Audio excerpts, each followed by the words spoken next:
Hello friends. तो जैसा कि आपको पता है कुछ तो प्रिमिटिव डेटा टाइप्स होते हैं और कुछ डिराइव्ड डेटा टाइप्स होते हैं। तो प्रिमिटिव डेटा टाइप्स में आता है इंट, कैर, फ्लोट, डबल। और वहीं डिराइव्ड डेटा टाइप में आते हैं एरे, स्ट्रिंग, स्ट्रक्चर, यूनियन। तो ये जो डिराइव्ड डेटा टाइप्स होते हैं इनका बेस क्या होता है? Primitive data type. तो इनको ही यूज करके ये डिराइव्ड डेटा टाइप बनाए जाते हैं। तो आज हम देखने वाले हैं एरे। एरे एक डिराइव्ड डेटा टाइप है जिसमें कौन किस टाइप की एलिमेंट्स रखे जाते हैं, मतलब किस टाइप का डेटा रखा जाता है। जो सेम डेटा टाइप्स के होते हैं वही डेटा हम इसमें रखते हैं। जैसे कि इंट के हैं कुछ 10 एलिमेंट्स या फिर कुछ 10 वैल्यूज, तो वो सारे हम एक एरे में सेव कर सकते हैं। तो ये जो एरे के एलिमेंट्स होते हैं उनकी मेमोरी कंटिग्यूअस होती है, मतलब कि इनमें कोई गैप नहीं होता। एक एलिमेंट के बाद ही दूसरे एलिमेंट को एड्रेस मिल जाता है या फिर मेमोरी मिल जाती है। तो इसको हम देख लेते हैं किस तरीके से डिक्लेयर करते हैं, इनिशियलाइज करते हैं, यूज़ करते हैं, इनके एलिमेंट्स को कैसे एक्सेस करते हैं। तो यहाँ पे मैं इंट टाइप का एक एरे क्रिएट कर रही हूँ। तो इसमें एरे लिखने की ज़रूरत नहीं होती है। कैसे बनाते हैं हम, कैसे पता लगता है? इंट लिया, देन ए अगर मान लेते हैं एरे का नाम है, यहाँ पे हमें साइज़ देना पड़ता है। ठीक है, मतलब कि कितने एलिमेंट ये सेव करेगा। जैसे कि मान लेते हैं हम 5 एलिमेंट्स ये सेव करेगा। तो ये हो गया इसका डिक्लेरेशन। ये हो गया एक एरे इंट डेटा टाइप का जिसका नाम है ए और इसका साइज़ है 5, मतलब ये 5 एलिमेंट को अपने अंदर सेव कर सकता है। जैसे ये इंट टाइप का है उसी तरीके से हम दूसरे टाइप्स के भी बना सकते हैं, जैसे कि कैर, डबल, फ्लोट, किसी भी टाइप का हम बना सकते हैं। तो उसी टाइप की डेटा हम उसमें सेव करेंगे। ठीक है,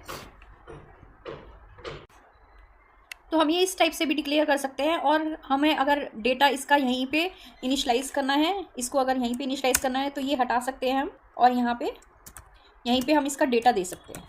तो ये डिक्लेरेशन और इनिशलाइजेशन एक साथ हो जाता है, लाइक 3, 7, 2, 8, 9। इस तरीके से हमने इसके पाँचों के पाँचों एलिमेंट दे दिए, या फिर जितने भी हमें देने हैं वो दे सकते हैं। यहाँ पे साइज़ लिखने की ज़रूरत नहीं है क्योंकि कंपाइलर अपने आप काउंट कर लेता है कि कितना डेटा इसमें यूज़र ने डाला है।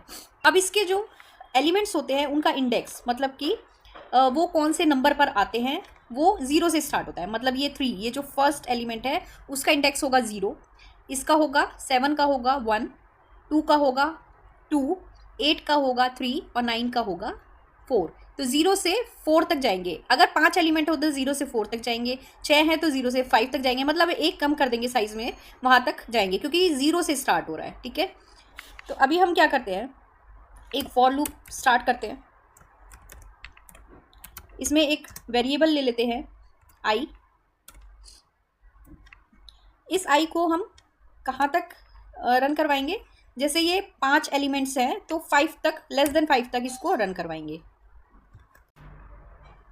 तो जितना भी एरे का साइज होगा उससे एक कम तक हम इस लूप को चलाएंगे। और यहाँ पे हम कर देते हैं एक इंक्रीमेंट, ताकि ये हर बार एक आगे चला जाए लूप। अब इसमें हम क्या करेंगे, प्रिंट करवाएंगे इसके एलिमेंट्स को एक एक करके। Printer number %d is equal to %d। तो इसमें हम क्या लिखने वाले हैं, फर्स्ट %d में तो आएगा आई की वैल्यू, मतलब कि नंबर 0। अगर 0 से स्टार्ट हो रहा है ये, देन इसको हमने इनिशलाइज नहीं करा, यहाँ पे इनिशलाइज कर देते हैं 0 से। तो अगर ये 0 से स्टार्ट हो रहा है आई, तो नंबर 0 इज इक्वल टू, यहाँ पे इसका इंडेक्स डाल देंगे। इंडेक्स किस तरीके से आएगा, पहले एरे का नाम लेंगे, लिखेंगे, और यहाँ पे ब्रैकेट में इसका इंडेक्स लिख देंगे। और इंडेक्स क्या होगा, नंबर 0 का A0, तो यहाँ पे भी आ जाएगा आई। ठीक है, तो जब ये फर्स्ट इटरेशन अपनी स्टार्ट करेगा, आई 0 होगा, तो यहाँ पे क्या आएगा, नंबर आई मतलब 0, तो number 0 is equal to A0। A0 क्या है, हमारा फर्स्ट एलिमेंट। ठीक है, ये A0 है, ये A1 है, ये A2 है, ये A3 है, ये A4 है। तो इसी तरीके से जब इटरेशन एक एक चलती चली जाएगी तो यहाँ पे नंबर्स और इस A की वैल्यू चेंज होती जाएगी। सेकेंड इटरेशन में आएगा नंबर 1 इज इक्वल टू, किसकी वैल्यू आएगी, A ऑफ 1 की। तो A ऑफ 1 क्या है, 7, तो यहाँ पर आ जाएगा 7।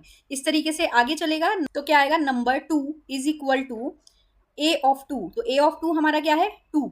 तो यहाँ पे 2 2 आ जाएगा, ये वैल्यू आ जाएगी ए ऑफ 2 की, जो है 2। इस तरीके से आगे आएगा number 3 is equal to A of 3। A of 3 हमारा क्या है 8 और ए ऑफ 4 है 9। तो 4 तक ही चलेगा क्योंकि हमने आई इज स्मॉलर देन 5 करा है। तो इस तरीके से ये सारा प्रिंट हो जाएगा। ठीक है, इतना ही हमने बनाया है। यहाँ पे इस पे हमें सारे कंसेप्ट पता लग गए हैं कि किस तरीके से इसको डिक्लेयर किया जाता है, किस तरीके से इनिशलाइज किया जाता है, किस तरीके से इसके एलिमेंट्स को एक्सेस किया जाता है और उनका इंडेक्स क्या होता है। तो इसको एक बार हम रन करके देख लेते हैं। ये देखिए हमारा रिजल्ट आ गया है, नंबर 0 इज इक्वल टू 3। एक काम करते हैं, पहले इस पर नेक्स्ट लाइन का कमांड डाल देते हैं, ये सही नहीं दिख रहा है हमें। ठीक है, दोबारा से इसको रन करते हैं। हाँ, तो देखिए ये लिखा हुआ आ गया है, नंबर 0 इज इक्वल टू 3 है, नंबर 1 इज इक्वल टू 7, तो ये 7 है, नंबर 2 इज इक्वल टू 2, ये 2 है, number 3 is equal to 8 and number 4 is equal to 9। इसको और अच्छी तरीके से लिखने के लिए हम यहाँ पर एज इट इज़ ये लिख सकते हैं, नंबर ए ऑफ, इस तरीके से। तो इसमें क्या होगा, आपको पूरा इंडेक्स दिखाई देगा। इसको एक बार और रन करते हैं, तो ये देखिए इस तरीके से दिखाई देगा, number A of 0 is equal to 3, A of 1 is equal to 7, A of 2 is equal to 2, A of 3 is equal to 8 and A of 4 is equal to 9। तो यही इसके इंडेक्स होते हैं, 0 से लेकर 4 तक चला है ये, और इनके अंदर क्या वैल्यूज़ है, ये सारी वैल्यूज़ है। तो आई थिंक आपको थोड़ा बहुत कंसेप्ट इसका एरे का समझ में आ गया होगा। इसके बाद ये एक सिंपल सा था, इसे 1 डायमेंशनल बोलते हैं, 1 डायमेंशनल एरे। तो इसके बाद हम करने वाले हैं 2 डायमेंशनल एरे का एक example. Thank you, bye bye.